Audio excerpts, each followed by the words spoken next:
So hello guys, welcome back. This is Sanjeev Pandey. आप देख रहे हो रीस्टार्ट। और यहाँ पर जितने भी बच्चे 10वीं और 12वीं वाले हैं, बहुत ध्यान से इस बात को समझेंगे जो मैं यहाँ बताने वाला हूँ कि दिस ईयर, मतलब ये जो 2025 में जो अभी बोर्ड एग्ज़ाम जो लोग देने वाले हैं, जो करेंटली 10th और 12th में हैं, ठीक है, वो बच्चे क्या माइंडसेट लेके बैठे हुए हैं, क्या क्या कन्फ्यूजन्स है, तो वो सारी चीज़ें मैं यहाँ पर क्लियर कर रहा हूँ।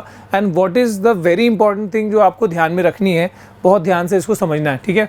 तो सबसे पहले तो आप ये समझ लो कि ये जो बहुत सारा कन्फ्यूजन जो क्रिएट हुआ था, जो अनाउंसमेंट भी कुछ इस तरीके से हुई थी जिसकी क्लैरिटी नहीं थी, ठीक है, तो वो ये तो कंफर्म हो गया कि जो 10वीं और 12वीं का बोर्ड एग्ज़ाम है, जो ट्वाइस एक साल में 2 बार कहा जा रहा था, वो 2025 और 26 के लिए लागू हो रहा है। ये तो आप लोगों को कई लोगों को पता लग चुका होगा, ठीक है।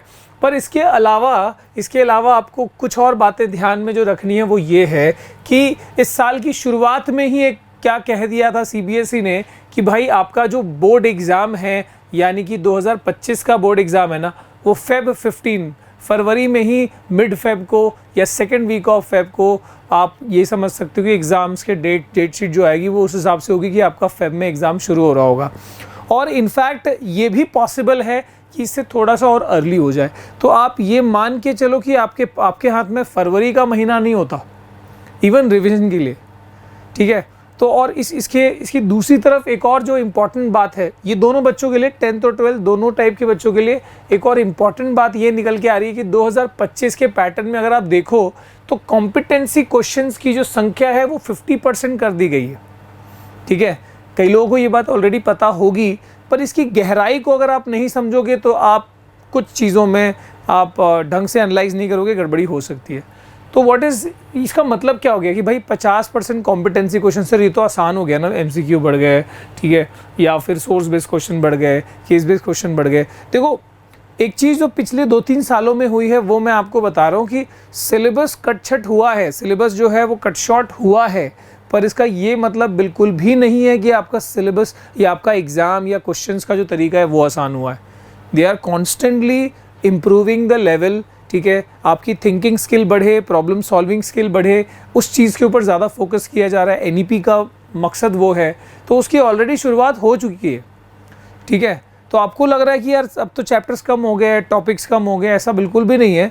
उसके अंदर की जो डेप्थ है ना, उसके ऊपर बेस क्वेश्चंस पूछा जा रहा है। तो you have to prepare, be prepared in this, ठीक है। अब मैं अगर इसको एक इम्पॉर्टेंट बात से अगर मैं आपको ले जाना चाहूँ, ओके, तो आप पहले ये समझ लो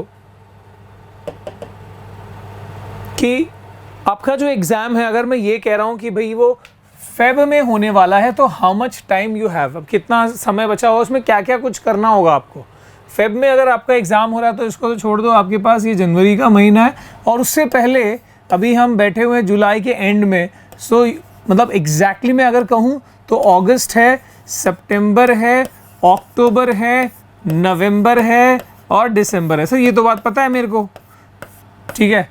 तो अब इसमें अगर देखो आप लॉजिकली, तो 1 2 3 4 मैं इस दिसंबर और जनवरी को, ये 2 महीने को रिजर्व रखता हूँ जहाँ पर आपकी प्रैक्टिस चलेगी, ठीक है। आपके प्री बोर्ड्स चल रहे होंगे, आपके प्रैक्टिकल एग्ज़ाम तक चल रहे होंगे, ठीक है। इसके अलावा आपका जो फाइनल रिवीजन है वो चीज़ चल रहा होगा, स्कूल की एक्टिविटी, स्कूल की चीज़ें भी रहेंगी, बुक्स एंड ऑल, ठीक है, सबमिशन।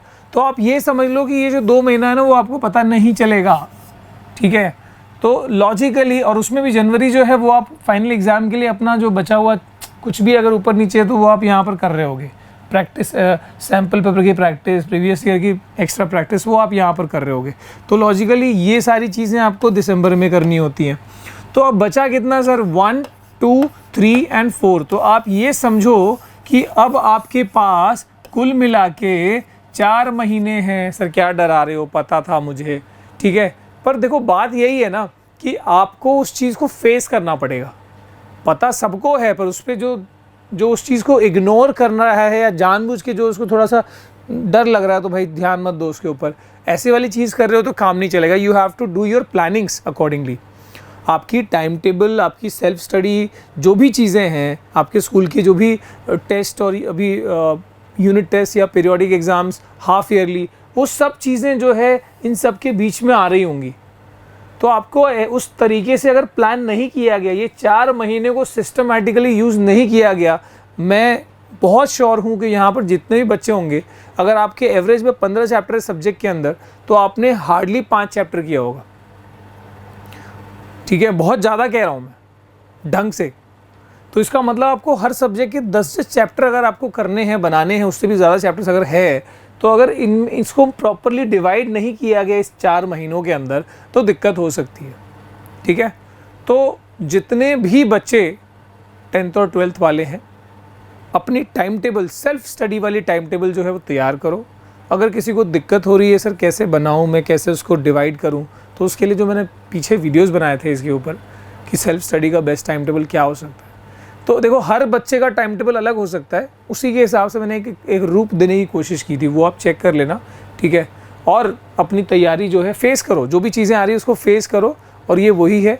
ठीक है, एग्ज़ाम में सिलेबस भले ही लग रहा है कि यार पहले के मुकाबले कम हुआ है, कॉम्पिटेंसी लेवल बढ़ाया जा रहा है, एग्ज़ाम अर्ली किया जा रहा है, बहुत सारे कारण हो सकते हैं। ठीक है, but you have to be prepared, और मतलब इग्नोर करके नहीं, उसको फेस करके पढ़ना है। ठीक है, मिलते हैं अगली वीडियो में, पढ़ाई करते रहें, ऑल दी बेस्ट।